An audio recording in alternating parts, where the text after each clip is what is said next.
ladies and gentlemen, the President of the United States and the Prime Minister of Canada.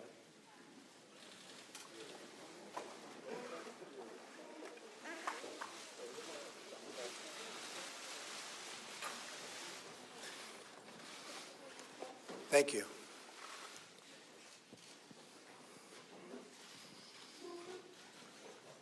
Prime Minister Trudeau, on behalf of all Americans, I thank you for being with us today. It is my honor to host such a great friend, neighbor, and ally at the White House, a very special place. This year, Canada celebrates the 150th year of Confederation.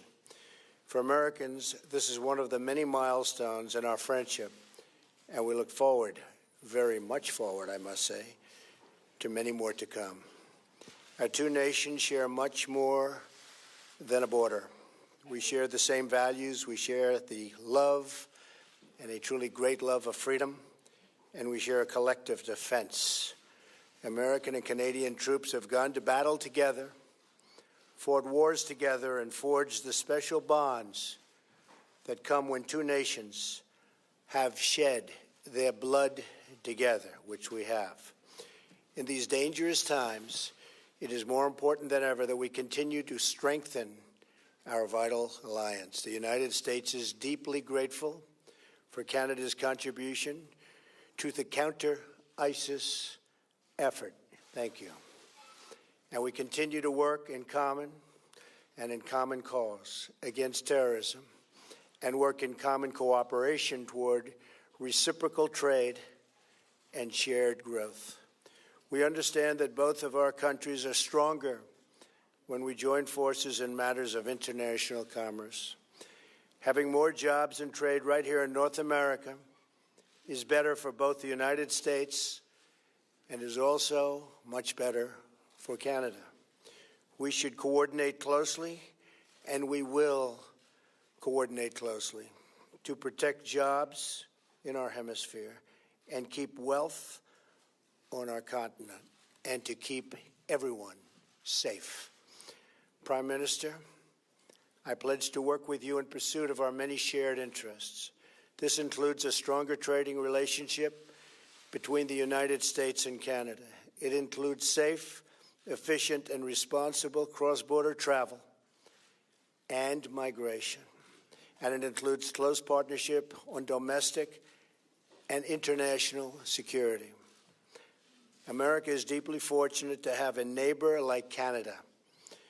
We have before us the opportunity to build even more bridges and bridges of cooperation and bridges of commerce. Both of us are committed to bringing greater prosperity and opportunity to our people. We just had a very productive meeting with women business leaders from the United States and Canada, where we discussed how to secure everything that we know the full power of women can do better than anybody else. We know that. I just want to say, Mr. Prime Minister, that I'm focused and you're focused on the important role women play in our economies. We must work to address the barriers faced by women and women entrepreneurs, including access to capital, access to markets, and, very importantly, access to networks. In our discussion today, we will focus on improving the ways our government and our governments together can benefit citizens of both the United States and Canada, and in so doing, advance the greater peace and stability of the world. Mr. Prime Minister, I look forward to working closely with you to build upon our very historic friendship.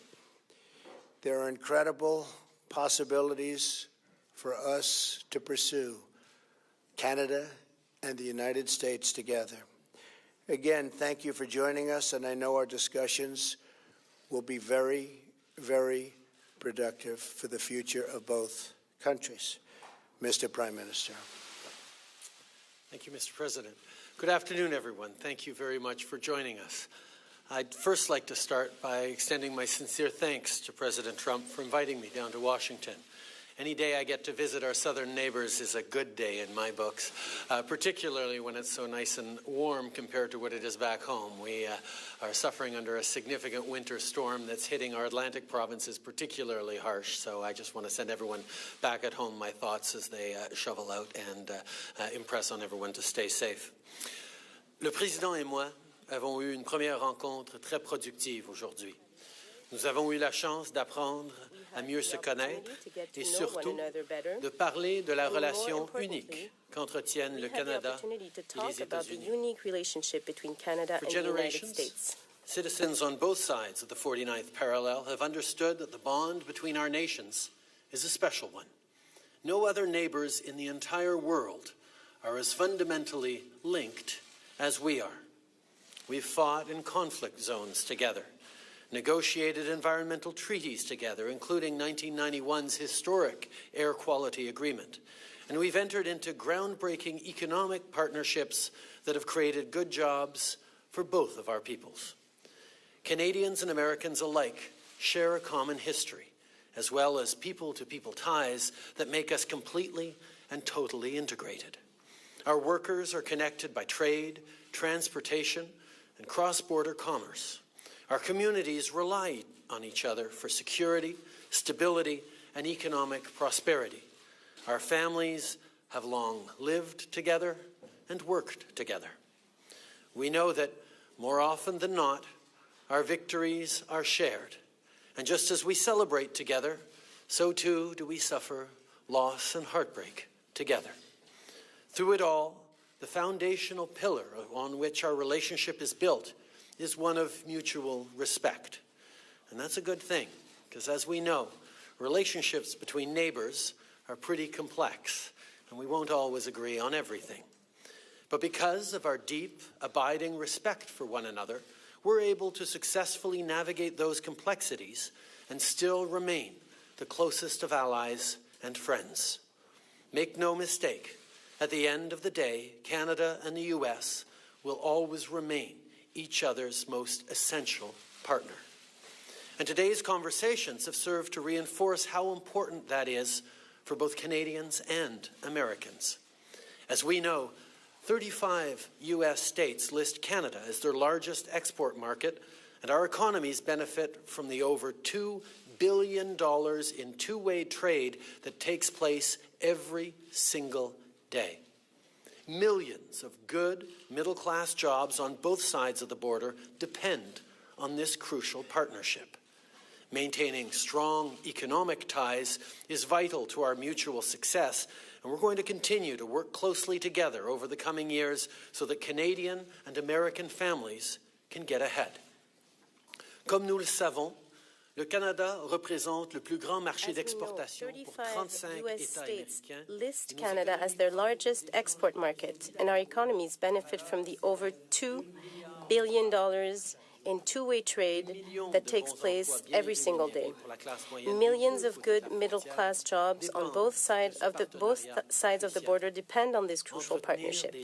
Maintaining strong economic ties is vital to our mutual success, and we're going to continue to work closely together over the coming years so that Canadian and American families can get ahead. I'd like to highlight just a few of the specifics that President Trump and I discussed today. At the end of the day, the President and I share a common goal. We both want to make sure that hard-working folks can go to work at a good job, put food on the table for their families, and save up to take a vacation every once in a while. That's what we're trying to do here. Today, we reiterated that our nations are committed to collaborative energy infrastructure projects that will create jobs while respecting the environment. And as we know, investing in infrastructure is a great way to create the kind of economic growth that our countries so desperately need. In that same vein, we know that ensuring equal opportunities for women in the workforce is essential for growing the economy and maintaining American and Canadian competitiveness on the world stage. As such, the President and I have agreed to the creation of the Canada-United States Council for Advancement of Women Entrepreneurs and Business Leaders. This initiative is more than just about dollars and cents. This is about ensuring that women have access to the same opportunities as men and prioritizing the support and empowerment of women who are senior business leaders and entrepreneurs. In doing so, we'll grow the Canadian and American economies and help our businesses prosper. Et finalement, le président Trump et moi avons convenu de travailler ensemble pour freiner le trafic d'opioïdes qui traverse notre frontière. L'augmentation de l'usage illégal d'opioïdes dans notre société n'est rien de moins qu'une tragédie. Nous allons faire tout ce que nous pouvons pour assurer la sécurité des Canadiens et des Américains. Mesdames et messieurs, Ladies and gentlemen, President Trump, I know that if our countries continue to work together, our people will greatly benefit from this cooperation. Demonstrated time and again that in order to tackle our most pressing issues, both foreign and domestic, we must work with our closest allies, learn from each other, and stand in solidarity as a united voice. With a level of economic and social integration that is unmatched on the world stage, Canada and the United States will forever be a model example of how to be good neighbors. Winston Churchill once said, "That long Canadian frontier from the Atlantic to the Pacific Oceans, guarded only by neighborly respect and honorable obligations, is an example to every country and a pattern for the future of the world." That, my friends, is the very essence of the Canada-US relationship. I look forward to working with President Trump over the coming years to nurture and build upon this historic partnership. Once again, it's a tremendous pleasure to be here in Washington. Merci beaucoup. Thank you very much. Okay, we'll take a couple of questions. Scott Thurman. Scott.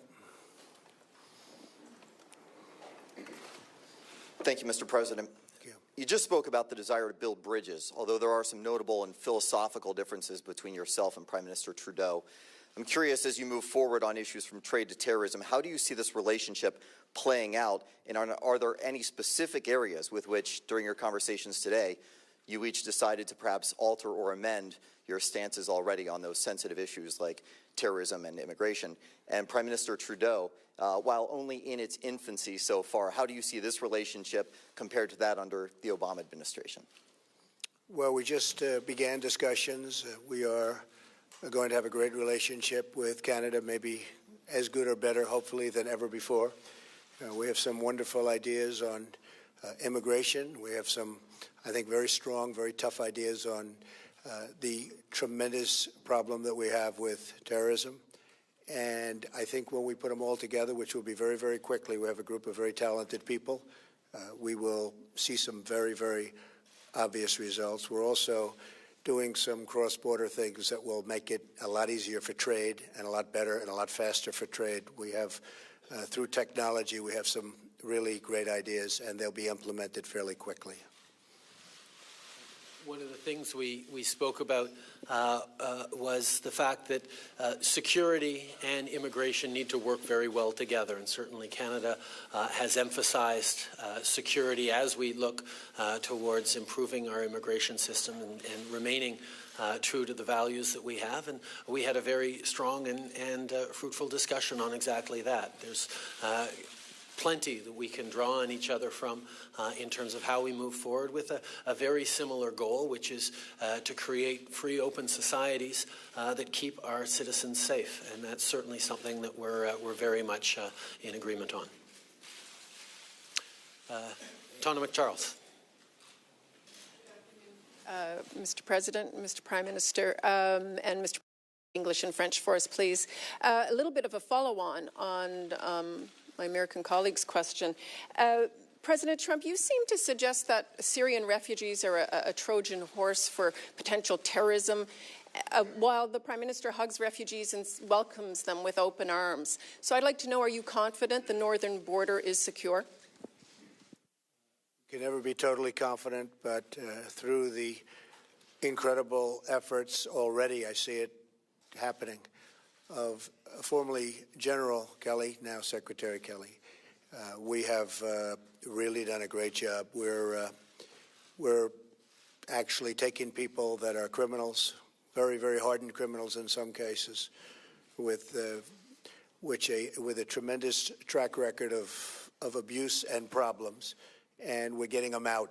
And that's what I said I would do. I'm just doing what I said I would do when we won by a very, very large electoral college vote.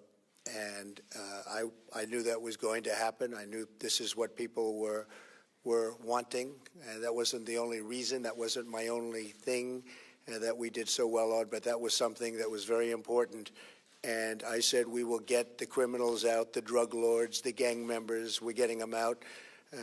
General Kelly, who's sitting right here, is doing a fantastic job. And I said at the beginning, we are going to get the bad ones, the really bad ones. We're getting them out, and that's exactly what we're doing. I think that in the end, everyone's going to be extremely happy, and I will tell you right now, a lot of people are very, very happy right now. Canada has always understood that keeping Canadians safe is one of the fundamental responsibilities of any government, and that's certainly something that we're very much focused on.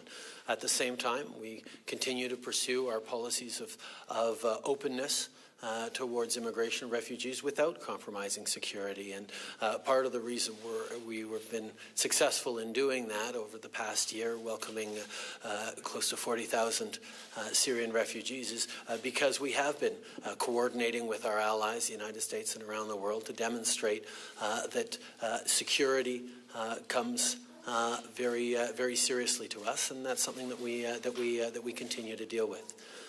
C'est clair que pour garder une société en santé et sécure, il faut se pencher sur you have to make sure that you maintain, that you focus on security.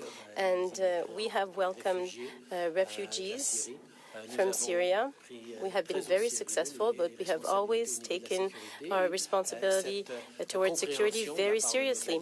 And our allies, including the United States, understand this focus very well, and they have done so since the very beginning. Collins, please. Thank you. President Trump, now that you've been in office and received intelligence briefings for nearly 1 month, what do you see as the most important national security matters facing us? And Prime Minister Trudeau, you've made very clear that Canada has an open-door policy for Syrian refugees. Do you believe that President Trump's moratorium on immigration has merit on national security grounds? Okay, thank you. Many, many problems. When I was campaigning, I said, it's not a good situation. Now that I see it, including with our intelligence briefings, we have problems that a lot of people have no idea how bad they are, how serious they are. Not only internationally, but when you come right here. I mean, obviously, North Korea is a big problem, and we will deal with that very strongly. We have problems all over the Middle East. We have problems just about every corner of the globe, no matter where you look. I had a great meeting this weekend with Prime Minister Abe of Japan, and got to know each other very, very well. Extended weekend, really. We were with each other for long periods of time, and our staffs and representatives. But on the home front, we have to create borders. We have to let people that can love our country in, and I want to do that. We want to have a big, beautiful, open door, and we want people to come in and come in our country. But we cannot let the wrong people in, and I will not allow that to happen during this administration. And people, the citizens of our country, want that, and that's their attitude too, I will tell you. We are getting such praise for our stance, and it's a stance of common sense. Maybe a certain toughness, but it's really more than toughness. It's a stance of common sense, and we are going to pursue it vigorously. And we don't want to have our country have the kinds of problems that you're witnessing taking place, not only here, but all over the world. We won't stand for it. We won't put up with it. We're just not going to let it happen. We're going to give ourselves every bit of chance so that things go well for the United States, and they will go well. Thank you. Canada and the United States have been neighbors a long time, and Canadians and Americans have stood together, worked together at home and around the world. We fought and died together in battlefields in World War I and World War II, in Korea, in Afghanistan. But there have been times where we have differed in our approaches, and that's always been done firmly and respectfully.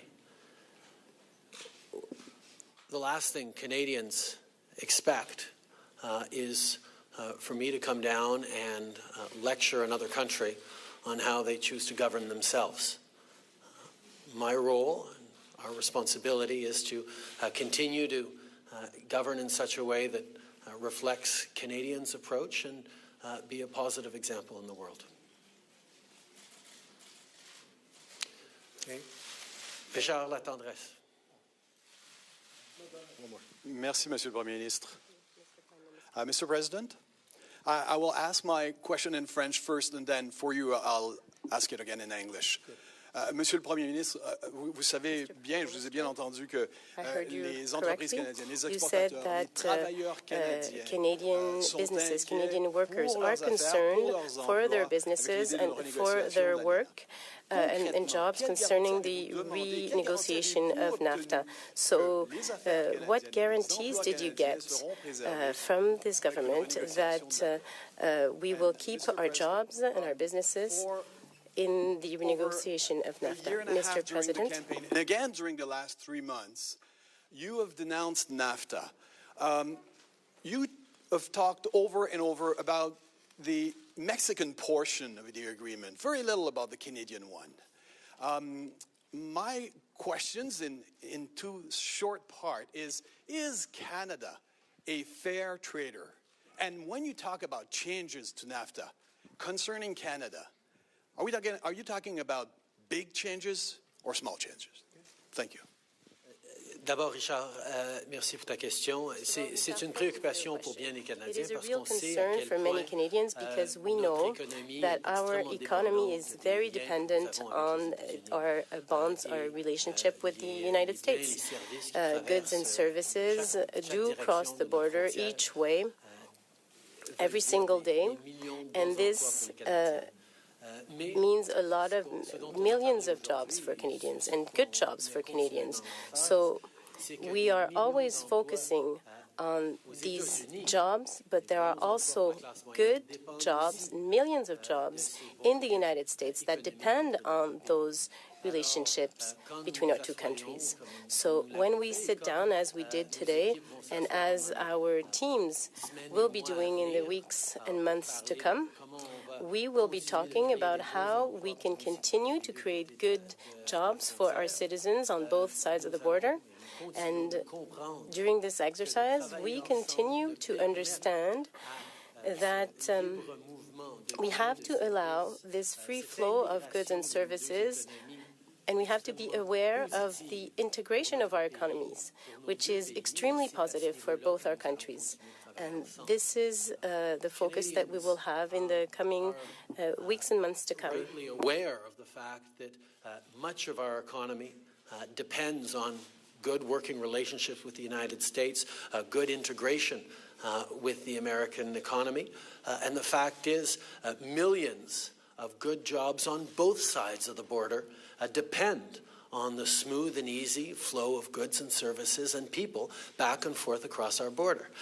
And both President Trump and I got elected on commitments to support the middle class, to work hard for people who need a real shot at success. And we know that by working together, by ensuring the continued effective integration of our two economies, we are going to be creating greater opportunities for middle-class Canadians and Americans now and well into the future. I agree with that 100%. We have a very outstanding trade relationship with Canada. We'll be tweaking it. We'll be doing certain things that are going to benefit both of our countries. It's a much less severe situation than what's taken place on the southern border. On the southern border, for many, many years, the transaction was not fair to the United States. It was an extremely unfair transaction. We're going to work with Mexico. We're going to make it a fair deal for both parties. I think that we're going to get along very well with Mexico. They understand and we understand. You probably have noticed that Ford is making billions of dollars of new investments in this country. You saw Intel the other day announce that because of what I've been doing and what I'm doing in terms of regulation, lowering taxes, et cetera, they're coming in with billions and billions of dollars of investment and thousands of jobs. General Motors, likewise, is expanding plants and going to build new plants. Fiat Chrysler was at a meeting where they're doing the same. Jack Ma, we have so many people that want to come into the United States. It's actually very exciting. I think it's going to be a very exciting period of time for the United States and for the workers of the United States, because they have been truly the forgotten man and forgotten women. It's not going to be forgotten anymore, believe me. So our relationship with Canada is outstanding, and we're going to work together to make it even better. And as far as the southern border is concerned, we're going to get that worked out. We're going to make it fair, but we are going to make it so that everybody is happy. It's very important to me. Thank you. Thank you very much. Thank you, ladies and gentlemen. Thank you very much.